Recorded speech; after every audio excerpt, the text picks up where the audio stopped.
Hello, my name is Barry O'Shainan and I'm Programme and Special Projects Coordinator at Irish Arts Centre. Irish Arts Centre is adapting to our current inability to convene in person by offering a series of live stream performances and digital commissions that we're calling At Home with Irish Arts Centre. As part of At Home with Irish Arts Centre, we're so excited to present two of the finest traditional musicians playing in Ireland today. On concertina, Sarah Flynn, and fiddle player Doireann Glackin. This evening, they will play sets from their critically acclaimed album-cum-research project The Housekeepers, which aims to recanonise 5 traditional musicians who had found their way to the peripheries of 20th century traditional music in Ireland in spite of their talent and impact. In 2018, Sarah and Doireann embarked on a journey to revisit the music of Mae O'Dwyer, Galvin, Mollie Myers, Nora Hurley and Aggie Whyte, all of whom you will hear about in the next hour.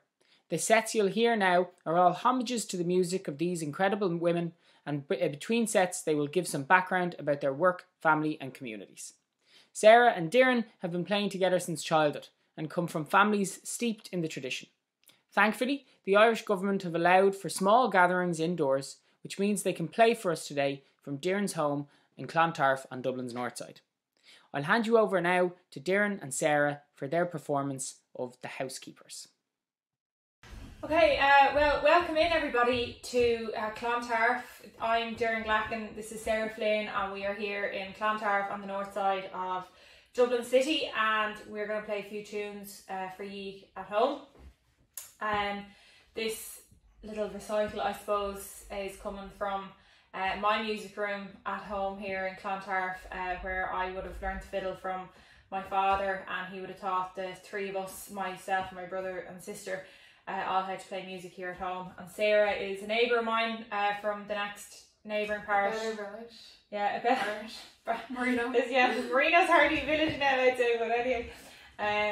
Yeah, so we would have, I suppose, got to know each other playing locally around here, and about 3 years ago now nearly at this stage, we decided to start a research project on female musicians during the 20th century who would have played traditional music, and a lot of what we're playing today comes from their repertoire. We'll do a little bit more talking about it, but we have just released an album called The Housekeepers. On Bandcamp. Yeah. We deliver worldwide, so don't be shy. We might attach a link here as well so that you can click in and have a look at it. And yeah, it's a very well designed 24-page booklet, and yeah, with all the so we picked 5 women to research, and we kind of went around Ireland and met their families and stuff like that, but we wrote up their life stories, and there's photographs and stuff of all them in the booklet. So yeah, there's a nice bit of reading to do there if you're feeling bored. Yeah, nice music to listen to as well while you're reading. Right, we'll get stuck in and start with a few reels. The first one there, what is it, Sarah? Spydown Lasses into the Pride of Ratmore. Great, we can do a chat and bit tunes sure after.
So that's Megan. I know. I was just going to say this is the first time we played together in God, how long? Since we had a gig in February, was it? In Or February, January? yeah.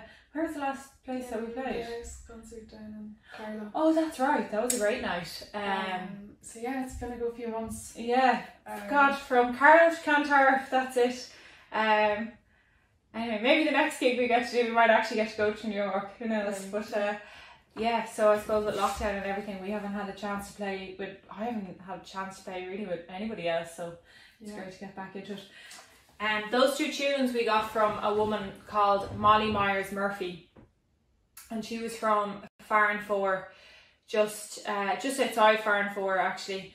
Anybody who knows County Kerry will know that the only airport in Kerry is in Farranfore, of course.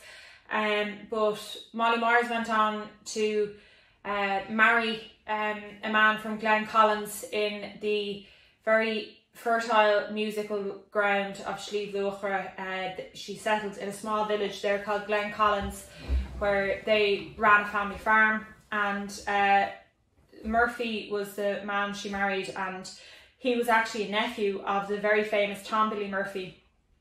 Now, anyone who doesn't know who Tom Billy Murphy was, he was a blind fiddle player. He actually suffered from polio when he was young, and that caused him to lose his sight and the use of the left side of his body actually. But he used to play the fiddle and go around locally and teach all the local children. I used to travel by donkey, and the donkey knew the way of the roads there, so he'd just land up unannounced. And Mollie Myers was one of his best students.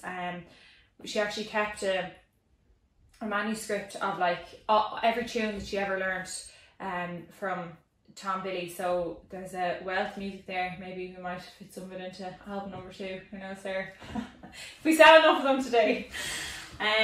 Yeah, so what are we got a chance? So after that? First one, Paddy Lyons's, which we got off your dad. Oh my God, we rocked that one off one, yeah. Second one is one of Mollie Myers's tunes. Yeah, we don't Mollie Myers. Yeah, we call it one. The first one actually we got it from my father, but it would have been associated with the playing of the great Julia Clifford, who was also a Slieve Luachra woman herself and a great fiddle player. She went on to settle in England, but she'd be kind of one of the iconic figures of traditional fiddle music. Anyway, okay. We've gone very sensible during lockdown. Oh no, yeah, we would usually be pointing at us. all in good time.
good. So yeah, another woman that we researched was a woman called Aggie Whyte, and I suppose she would have been one that we would have grown up listening to a lot.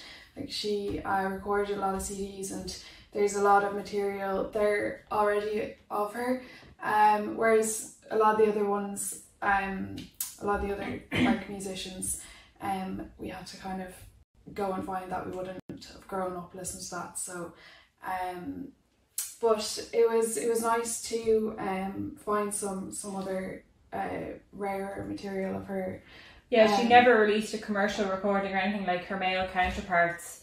Like she would have played an awful lot with Willie Clancy or Padre O'Loughlin, and like Eddie Maloney, and there was vast archives of music from them, but like Aggie Whyte never released anything solo commercially. So I think that again, I suppose, hammers home the point of like the women compared to the men in the, I suppose, the scape of traditional music during the 20th century, that they just, I suppose, didn't have the maybe the confidence to push themselves forward or the chance to push themselves forward in that regard. But probably lots of things at play, which we kind of discovered when we were meeting their families. But the one thing that all of them kept on saying was that they were really well respected, and that was like a really great thing to hear, that, you know, all the male musicians and any musician and anyone in the village like were, you know, very encouraging, and that's something that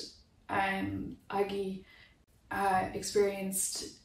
She was taught by a local fiddle player in the school, Jack Mulcair, and then she was also she showed like early promise, and she was encouraged by a local priest, Father Tom Larkin, and other musicians of our area. And I suppose she was lucky because she was born into a very musical family. Her dad was the founder of the Ballinakilkady band in Galway, and they were like quite well known, and they would have played a lot in Ireland and abroad. And she like joined that band when she was 18, and she toured with them. And she was she got like loads of opportunities to play, even though she didn't like record on her own. She did record an album with Padre O'Loughlin and Eddie Maloney. No, the Eddie Maloney thing is a like archival thing in his memory. Okay. So, but she appeared on a few of the tracks of like the kind of compilation of Eddie Maloney's life work. He was an unbelievable, iconic South Galway flute player. And a few years ago there was a CD released, 2-part double CD, on all the music that was ever recorded by him, and Aggie featured on a few of the tracks. But they would have played an awful lot together socially, I suppose. She wouldn't really have recorded commercially, as I said, except in the end of her life with Padre O'Loughlin. But she was Alan Lomax when he came to Ireland, of course, the great American collector, and he came to Ireland in 1951 and 52. He recorded Aggie Whyte in Galway with the Ballinakilkady band as well. So Andrew's sister was also a really good fiddle player, and they recorded a duet together, and then Aggie was recorded on her own, and then with the band. So we're going to play. First one is the Housekeepers. Second one, that's a Mollie Myers tune. Second one is Brian Lynn's, which that's an Aggie Whyte tune, and then third one, Alistair's March. Yes, which we got from Mrs. Galvin. Okay.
got lined up next? All the so two more Aggie Whyte Whyte tunes. Yeah.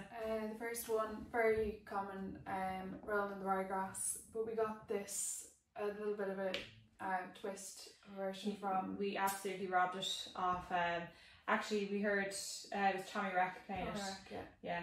Sarah's looking at me there like, we haven't gone through these stories in a long time, so we're going for prompts. And the second one is Aggie Whyte. Aggie Whyte, real, yeah. So real. Yes, lovely. Okay, don't want to be mixing them up.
Being stingy there. You wanted to go another time around and I was getting tired, so excuse. What have you got next there? So next one is Toss Feathers into Giant Picking Cockles into Drowsy Maggie.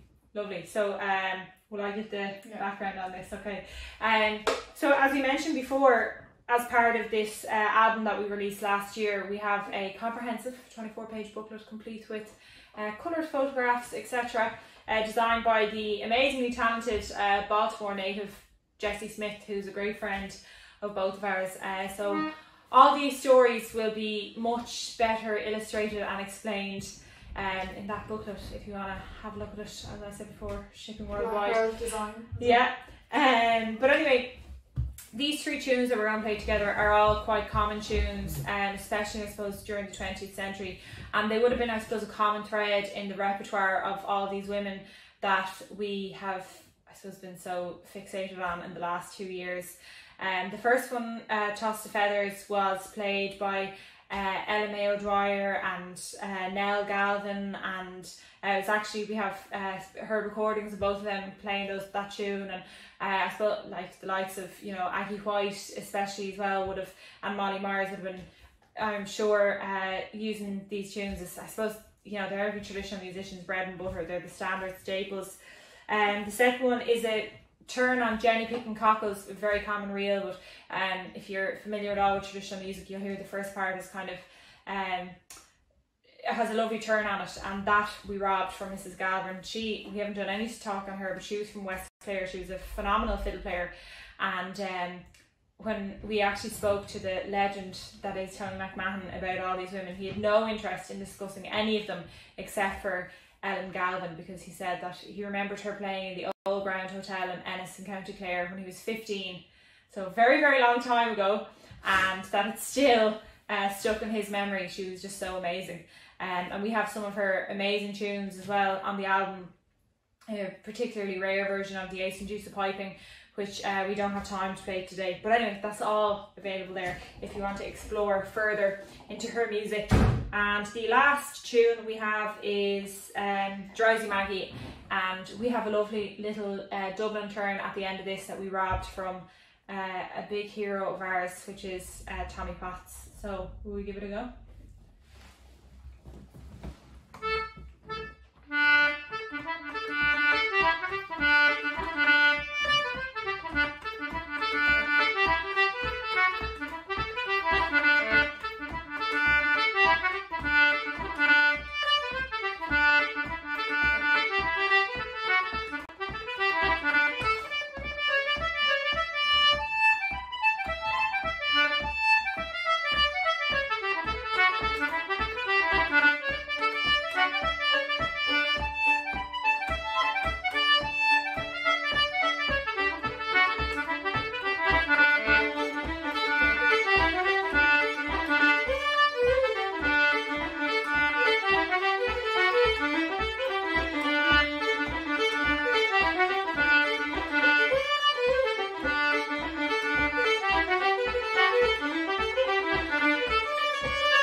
Good old workout, isn't it? The last one is a bit of a disaster to play in the concertina. But, yeah, we always say it's Sarah's least favourite tune to play, and it's my favourite tune to play. So if we always, but anyway, I think we are talking about coming towards the end here now. We're going to play a reel now, which is, how's that cup of tea going down, Sarah? It's very lukewarm. Tagging my tea making skills. Go. So yeah, this is probably one of the best tunes we found. Sony's Delight. and a woman called Nora Hurley, who was cousins with Mae O'Dwyer, a concertina player who we also covered in the album. But we haven't really talked about her. Yeah, but we'll leave an air of mystery around her. More information on her. We're conscious of bombarding you too much, but sure, just give a general synopsis of her life. Yeah. Any questions, by the way, ask them in the comments, and we'll be interactive. But anyway, go on. So Nora Hurley was a concertina player from Athay in Limerick, and she was born into a musical family. Her two sisters also played Irish music, and her oldest sister had moved to the Bronx, the States. Yeah. It's actually lots of connections with America. Yeah, there is. Yeah, we haven't got into it really properly, but again, all the information is available to purchase. Yeah. On Bandcamp. But yeah, she was the youngest, and her older sister had moved to America the year she was born, or the year before she was born, in 1916, and then her other sister followed over then after. Yeah, Nora Hurley, she would have learned music just by ear, like a lot of the musicians back then just picked it up by other musicians in their locality. And then she also had a cousin called Mae O'Dwyer, and she was great friends with her, and the two of them used to play the concertinas together. So she would have learned from Mae, who was a little bit older than her as well. And she was also a nurse. She spent 3 years in America, and then she came home. She came home and married her sweetheart, childhood sweetheart, Sony. And this tune is called Sony's Delight, and it was composed by Nora when she was 97. Yeah. 97. Don't want to put an extra year on it. No.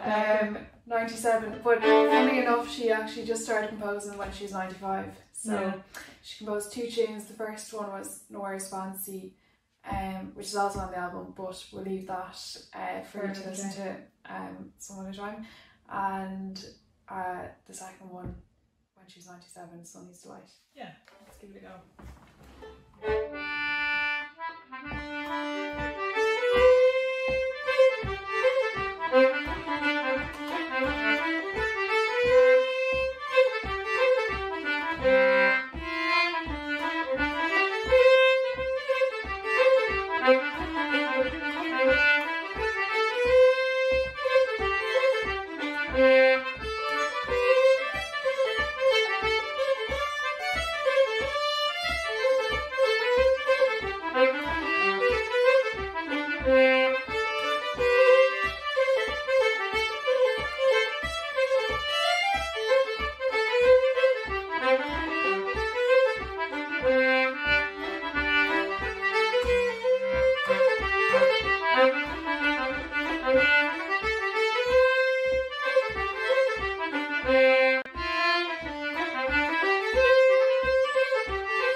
Very good. Right.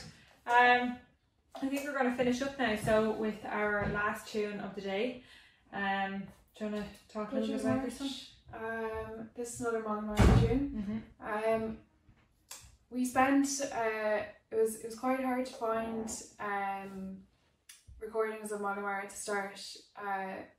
There's a bit of a story. We thought it was someone else. Oh yeah, do we want to get into that story? No, now? maybe we just. It was a very, very long archival story, process. But, that's really not very satisfactory. There's actually quite a few recordings of Mollie Myers in the Irish Music Archive.